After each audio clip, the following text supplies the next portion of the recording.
খবর দিন বলে আরিয়া দয়ের দিকে নজর রাখতে হবে, কারণ কীর্তিমান জয়ন্ত দেখুন যে viral video CC camera footage 1 জুলাইয়ের, যেখানে এই যে জয়ন্ত সিং অভিযুক্ত মারধর এবং একটা ঘটনা নয়, এরকম একাধিক ঘটনা এই জয়ন্ত এবং তার শাগরেদদের বিরুদ্ধে। আরিয়া দয়ের ঘটনা, যেখানে মা ছেলেকে মারধর করা হয়েছে। গতকাল নিউজ 18 বাংলায় আপনাদের একটা ভাইরাল ভিডিও দেখেছিলাম, পুলিশের সামনে বেপরোয়া জয়ন্ত, এবং সেই ছবিও আপনাদের দেখাবো। তার আগে যে ছবি আপনাদের দেখাচ্ছি, দুষ্কর্মের আতুর ঘর এই তালতলা স্পোর্টিং ক্লাব, যেখানে চোর সন্দেহে মহিলাকেও মারধর করা হয়েছিল, যেখানে মারধর করেছিল জয়ন্ত ও তার শাগরেদরা। যে ছবি আপনারা দেখছেন, রাহুল গুপ্তা মা ছেলেকে মারের ঘটনায় অভিযুক্ত, সেই রাহুল গুপ্তারও একটা ভাইরাল ভিডিও, 1.5 বছর আগের ভাইরাল ভিডিও, যা দেখাচ্ছি আপনাদের। অর্থাৎ একের পর এক ঘটনা, আর সেই ঘটনায় জয়ন্ত শাগরেদদের নানা কুকীর্তি, দুষ্কর্মের আতুর ঘর তালতলা স্পোর্টিং ক্লাব। সরাসরি চলে যাব, সুবীর রয়েছে আমার সঙ্গে, সুবীরের সঙ্গে কথা বলবো। সুবীর, একের পর এক ঘটনা, একের পর এক ভিডিও সামনে আসছে, ভাইরাল ভিডিও আমরা দেখতে পাচ্ছি, কিন্তু পুলিশের তদন্ত ঠিক কোন পথে এগোচ্ছে?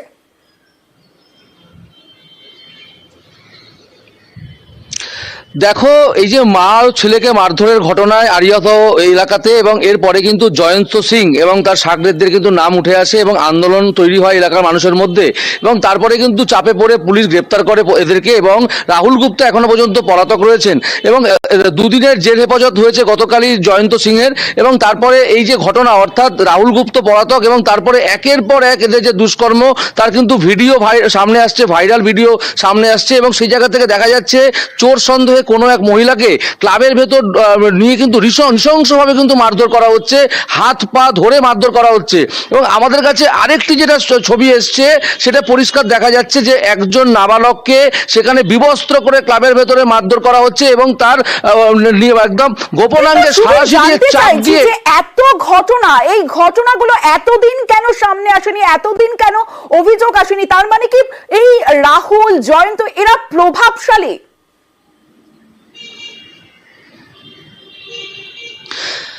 দেখো, জয়ন্ত সিং, রাহুল গুপ্ত এরা কিন্তু কেউই এখানকার, অর্থাৎ আরিয়াদহ কামারহাটির বাসিন্দা নন। এরা কিন্তু প্রত্যেকে কেউ ঝাড়খণ্ড, কেউ উত্তরপ্রদেশের বাসিন্দা, এবং যখনই এই ধরনের এরা ঘটনা ঘটায়, অর্থাৎ অপরাধমূলক ঘটনা ঘটায়, তখন কিন্তু এরা এখান থেকে পালিয়ে চলে যায়। উত্তরপ্রদেশ, ঝাড়খণ্ড, বিভিন্ন জায়গায় এরা পালিয়ে চলে যায়, এবং সেই জায়গা থেকে পুলিশকে কিন্তু এদের ধরতেই অনেকটা বেগ পেতে হয়। এবং তোমাকে এটাও জানিয়ে রাখি, জয়ন্ত সিং এর যে এলাকায় বারবারন্ত, সেই জায়গা থেকে কিন্তু গত 1 বছর আগে এলাকারই এক তৃণমূল কর্মী অরিত্র ঘোষকেও কিন্তু এইভাবে একদম শখের বাজার রাস্তার মধ্যে ফেলে তাকে গুলি করা হয়, এবং যখন পড়ে যায় তাকে লাঠি সোটা রড দিয়ে তাকে মারধর করে তাকে প্রাণে মেরে ফেলার চেষ্টা করা হয়, এবং সেই জায়গাতেও জয়ন্ত সিং গ্রেপ্তার হয়েছিল।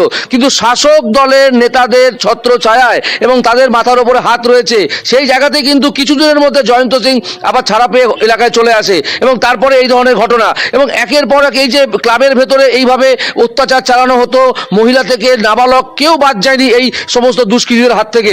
সেই জায়গা থেকে যখন একের পর এক ভিডিও সামনে আসছে, সেই জায়গা থেকে কিন্তু এলাকার মানুষ যথেষ্ট চিন্তিত, যথেষ্ট আতঙ্কিত হয়ে পড়ছেন যে কিভাবে একটি ক্লাবের মধ্যে দুষ্কৃতীদের আতুরঘর সেটা চলতে পারে।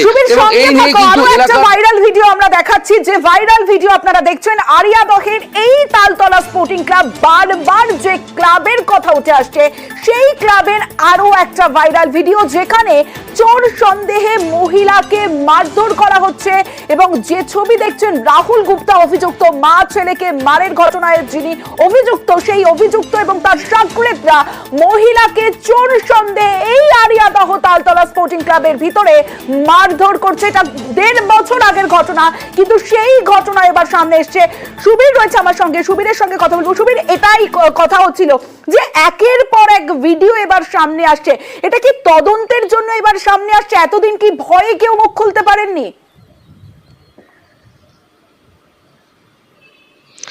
দেখো একদমই এটা পরিষ্কার বোঝা যাচ্ছে যে এতদিন কিন্তু মানুষ ভয়ে কোনো কথা বলতে পারেনি। আরিয়াদহ শখের বাজার এলাকাতে জয়ন্ত সিং মানে কিন্তু একটা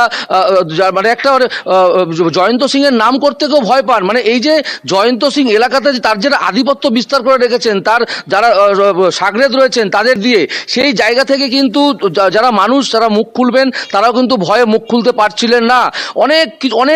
অনেক ঘটনা কিন্তু সামনে চলে আসছে। বিভিন্ন জমি দখল করে সেখানে বেনামে বাড়ি, যে অবৈধ বাড়ি, বিভিন্ন রকম কিন্তু এই জায়গাতে কান পাতলে শোনা যাচ্ছে জয়ন্ত সিং এর যে সাম্রাজ্য, অর্থাৎ এই দুষ্কৃতিমূলক যে সাম্রাজ্য গড়ে উঠেছে গোটা আরিয়াদহ চত্বর এলাকায়, এই নিয়ে কিন্তু মানুষ এখন মুখ খুলতে শুরু করেছে। কারণ একজন নাবালিকাকে চোর সন্দেহে ক্লাবের ভেতরে নৃশংসভাবে মারধর, একজন নাবালক শিশুকে একদম বিবস্ত্র করে সেখানে তারপরে এভাবে অত্যাচার, এই যখন ছবিগুলো একদম চলে আসছে সামনে, সেই জায়গা থেকে কিন্তু মানুষ কিন্তু এখন বলতে শিখছেন এবং মানুষ কিন্তু এখন বলছেন এবং মানুষ কিন্তু প্রতিবাদের সেই যে প্রতিবাদ যে করা, সেইভাবেই কিন্তু তারা এলাকার মানুষের মধ্যে ছিল। একের পর এক ঘটনা এবার সামনে আসছে। সুবীর সঙ্গে থাকো, আমি আসছি তোমার কাছে।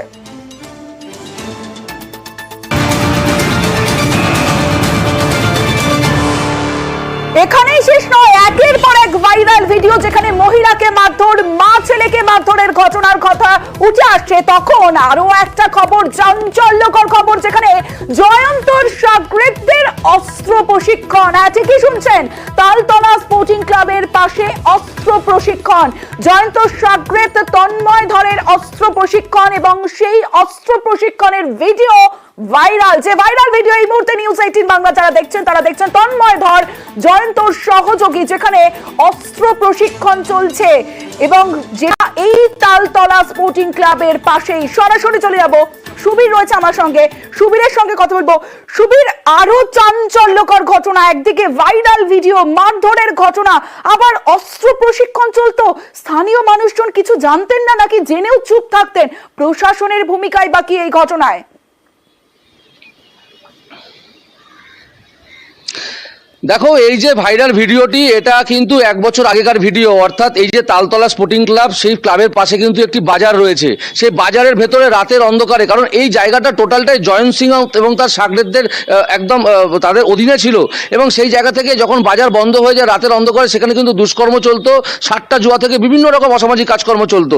এবং সেই বাজারের ভেতরেই জয়ন্ত সিংকে দেখা যাচ্ছে, তন্ময় ধর তার যে সাগরেদ, তার ডাকনাম এলাকায় বাপ্পা নামে পরিচিত, তাকে কিন্তু একটি 7mm পিস্তল হাতে ধরিয়ে সে কিন্তু জয়ন্ত সিং সেই ট্রিগার টেনে দিচ্ছে এবং টেনে দিয়ে দেওয়ালে শুট করতে বলছে। অর্থাৎ এই যে অস্ত্র প্রশিক্ষণ, সেই অস্ত্র প্রশিক্ষণও কিন্তু দেওয়া হচ্ছে সেই বাজারে।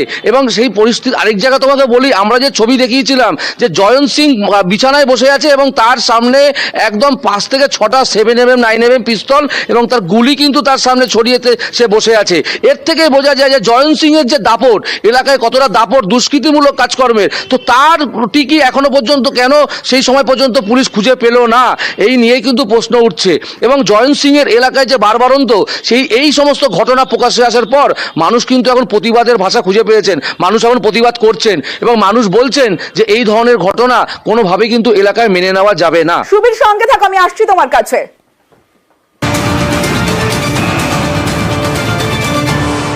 জয়ন্ত সিং একের পর এক ঘটনা, এবার আরো এক কীর্তি জয়ন্ত সিং এর, পায়ে গুলি করে রাস্তায় ফেলে মার। যে ছবি আপনারা দেখছেন, রাস্তায় ফেলে মারধর করা হয়েছে জয়ন্ত ও তার সাগরেদদের বিরুদ্ধে অভিযোগ। একের পর এক অভিযোগ সামনে আসে। 2023-এর ঘটনা, যেখানে আরিয়াদহে তৃণমূল কর্মীর পায়ে গুলি লাগে এবং পায়ে গুলি করে রাস্তায় ফেলে মারধর করা হয়। আমার সঙ্গে রয়েছে আমার প্রতিনিধি সুবীর রয়েছে। সুবীর, একের পর এক চাঞ্চল্যকর সব ঘটনা সামনে আসছে, কিন্তু প্রশ্ন হলো এই জয়ন্ত সিং এখন কোথায়? কেন এখনো পর্যন্ত তাকে খুঁজে পাচ্ছে না? এবং ইতিমধ্যেই জয়ন্ত সিংকে যদিও গ্রেফতার করা হয়েছে, তার সাগরেদদের এখনো ধরতে পারেনি। রাহুল গুপ্তা এখনো অধরা। তাহলে আর বাকিদের কেন এখনো পর্যন্ত ধরতে পারলো না পুলিশ? দেখো, এই যে আরিয়াদহ এলাকাতে একের পর এক যে ঘটনা, সেই ঘটনার সঙ্গে যেমন জয়ন্ত সিং জড়িত, প্রত্যেক ঘটনার সঙ্গে অর্থাৎ জয়ন্ত সিং এর একদম ঘনিষ্ঠ যারা, অর্থাৎ জঙ্গা নামে যে দুষ্কৃতী রয়েছে, জঙ্গা, তন্ময় ধর যার ডাকনাম বাপ্পা, এবং তোমাকে জানিয়ে রাখি রাহুল গুপ্তা, এরা কিন্তু প্রত্যেকে এর সঙ্গে জড়িত। এবং যত কটা ঘটনা ঘটেছে এই আরিয়াদহ এলাকায়, এবং সেই সমস্ত ঘটনার সঙ্গে কিন্তু এই 4 থেকে 5 জন জড়িত। এবং তোমাকে জানিয়ে রাখি, এই ঘটনায় আপাতত রাহুল গুপ্তা সে কিন্তু ঘটনার পর থেকে পলাতক রয়েছে, তাকে পুলিশ এখনো পর্যন্ত গ্রেপ্তার করতে পারেনি। কিন্তু তোমাকে এটা জানিয়ে রাখি, পুলিশের সূত্র থেকে জানা যাচ্ছে যে এই রাহুল গুপ্তাকে ধরার জন্য এই মুহূর্তে উত্তরপ্রদেশে কিন্তু একটি টিম পাঠানো হয়েছে, পুলিশের টিম। এবং এই জায়গা থেকে এখনো পর্যন্ত জঙ্গা নামে দুষ্কৃতী এবং জয়ন্ত সিং তারা কিন্তু জেল হেফাজতে রয়েছে। এবং এই যে দুষ্কৃতিমূলক ঘটনা, অরিত্র ঘোষকে পায়ে গুলি করে রাস্তায় ফেলে তাকে লোহার রড বাস দিয়ে তাকে মেরে ফেলার চেষ্টা করেছিল কিন্তু এই জয়ন্ত সিং তার দলবলের লোকজনেরা। এবং এই সমস্ত ঘটনা দেখার পর তিনিও কিন্তু যথেষ্ট আতঙ্কিত, তার পরিবার অরিত্র ঘোষের সঙ্গে এই ঘটনা যখন ঘটেছে 2023 সাল, তখন কি তিনি থানায় অভিযোগ করেছিলেন? হ্যাঁ, দেখো, অরিত্র ঘোষের এই ঘটনা ঘটার পর 74 দিন অরিত্র ঘোষ একটি বেসরকারি নার্সিংহোমে ভর্তি ছিলেন, চিকিৎসাধীন ছিলেন। এবং তার পরিবারের এবং অভিযোগের ভিত্তিতে জয়ন্ত সিংকে কিন্তু বেলঘরিয়া থানার পুলিশ গ্রেপ্তার করে। এবং প্রায় 1 মাস কিন্তু জেল হেফাজতে থাকার পর জয়ন্ত সিং কিন্তু জামিন পেয়ে চলে আসে। এবং জয়ন্ত সিং জামিন পেয়ে চলে আসার পরে কিন্তু এলাকাতে আবার তার নতুন করে সে অপরাধমূলক কাজকর্ম শুরু করে। বিভিন্ন সময় বিভিন্ন অনুষ্ঠান সে করে থাকেন, কিন্তু এই সমাজসেবা কাজের পেছনে কোনো একটি জায়গা, এই যে দুষ্কৃতিমূলক কাজ, সেটা কিন্তু কোনো একটা জায়গা থেকে ঢাকা পড়ে যাচ্ছিল। কিন্তু এই যে ধরনের ঘটনা, অর্থাৎ একের পর এক মা ছেলেকে মারধরের ঘটনার পরে একের পর এক যে তার কুকীর্তি, তার যে দুষ্কৃতিমূলক কাজকর্ম উঠে আসছে, এই নিয়ে কিন্তু এখন সরব হয়েছে গোটা আরিয়াদহ এবং কামারহাটির মানুষজন। বেশ, সুবীর।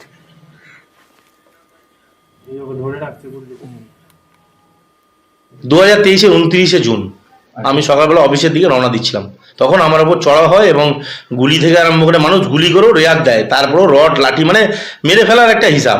আমি যখন পড়ে যাই তখন আমি পা নিয়ে উঠবো না, ওদের মার সহ্য করবো, তখন আমাকে এই হাত দিয়ে সেভ করতে হয়, এই যে যথারীতি এই হাত ভাঙে। লোহা মেশিন, সবার হাতে মেশিন, লোহা, রড, উইকেট, তারপরে ওই আপনার বলেন ওই বেসবলের ব্যাট, ওইগুলো সব। জ্যান সিং, রাহুল, সুমন, তারপরে অভিষেক বর্মন, তারপরে আপনার মানে কাদের নাম বলবো, লালটু, তারপরে মানে সবাই জড়িত, সবাই, এদের একটা গ্যাং রয়েছে 15-16টা ছেলে।